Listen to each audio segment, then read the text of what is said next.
Good evening, my fellow Americans. We don't have a final declaration of victory yet, but the numbers tell us it's clear, tell us a clear and convincing story. We're going to win this race. Just look at what has happened since yesterday. 24 hours, we were behind in Georgia, now we're ahead, and we're going to win that state. 24 hours ago, we were behind in Pennsylvania, and we are going to win Pennsylvania. And now we're ahead, but we're winning in Arizona, we're winning in Nevada, and in fact, our lead just doubled in Nevada. We're on track to over 300 electoral college votes. And look at the national numbers. We're going to win this race with a clear majority of the nation behind us. We've gotten over 74 million votes. Let me repeat that, 74 million votes. That's more than any presidential ticket has ever gotten in the history of the United States of America. And our vote total is still growing. We're beating Donald Trump by over 4 million votes. And that's a margin that's still growing as well. One of the things I'm especially proud of is how well we've done across America. And we're going to be the first Democrat to win in Arizona in 24 years. We're going to be the first Democrat to win Georgia in 28 years. And we've rebuilt the blue wall in the middle of the country that crumbled just 4 years ago. Pennsylvania, Michigan, Wisconsin, the heartland of this nation. I know watching these vote tallies on TV moves very slow, and as slow as it goes, it can be numbing. But never forget, the tallies aren't just numbers. They represent votes and voters, men and women who exercise their fundamental right to have their voice heard. And what's becoming clear each hour is that record number of Americans of all races, faiths, religions chose change over more of the same. They've given us a mandate for action on COVID, the economy, climate change, systemic racism. They made it clear they want the country to come together, not continue to pull apart. The people spoke, more than 74 million Americans, and they spoke loudly for our ticket. But while we're waiting for the final results, I want people to know we're not waiting to get the work done and start the process. Yesterday, Senator Harris and I held meetings with groups of experts on public health and the economic crisis this country is facing. The pandemic, as you also know, is getting more worrisome all across the country. Daily cases are skyrocketing, and it's now believed that we could see as many as 200,000 cases in a single day. The death toll is approaching 240,000 lives lost to this virus. That's 240,000 empty chairs, kitchen tables, and dining room tables all across America. We'll never be able to measure all that pain and the loss, the suffering that so many families have experienced. We know something about what it feels like to lose someone.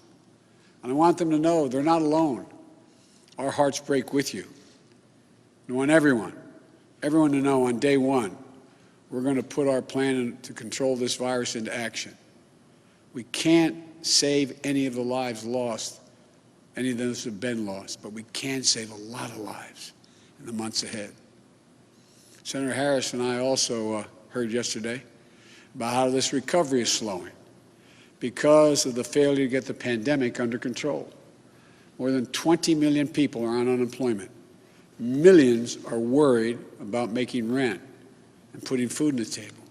Our economic plan will put a focus on a path to a strong recovery. Look, we both know tensions are high. They can be high after a tough election, one like we've had. But we need to remember, we have to remain calm, patient. Let the process work out as we count all the votes.